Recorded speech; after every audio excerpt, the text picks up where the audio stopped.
भारताचे माजी पंतप्रधान डॉक्टर मनमोहन सिंग यांचं गुरुवारी रात्री वयाच्या 92व्या वर्षी निधन झालं. दिल्लीतील एम्स रुग्णालयात उपचार दरम्यान त्यांची प्राणज्योत मालवली.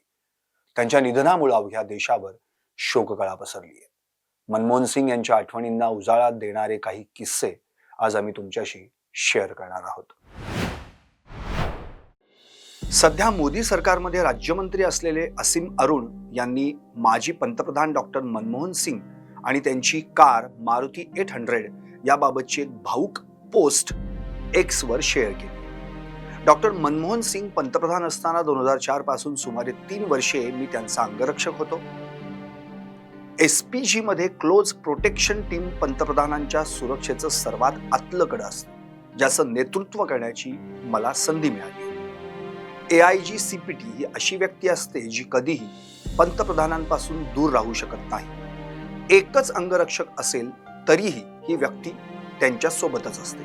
अशा परिस्थितीत त्यांच्यासोबत सावलीसारखं राहणं ही माझी जबाबदारी होती. डॉक्टर साहेबांकडे फक्त एकच कार होती आणि ती म्हणजे मारुती 800, जी पंतप्रधानांच्या निवासस्थानात चमकणाऱ्या काळ्या BMWच्या मागं उभी असायची. मनमोहन सिंगजी मला वारंवार म्हणायचे, असीम, मला या गाडीतून प्रवास करायला आवडत नाही. माझी कार मारुती कार आहे. त्यावर मी म्हणायचो, सर, ही कार तुमच्या लक्झरीसाठी नाही, तिची सुरक्षा वैशिष्ट्य खास आहेत, त्यामुळं SPGनं ती घेतली आहे. पण जेव्हा जेव्हा त्या मारुती कारच्या समोरून त्यांच्या गाडीचा ताफा जायचा, तेव्हा ते त्यांच्या मारुती 800 कडे अगदी मनापासून पाहत राहायचे. पाहत रहा टॉप न्यूज मराठी. आपला महाराष्ट्र, आपली बातमी.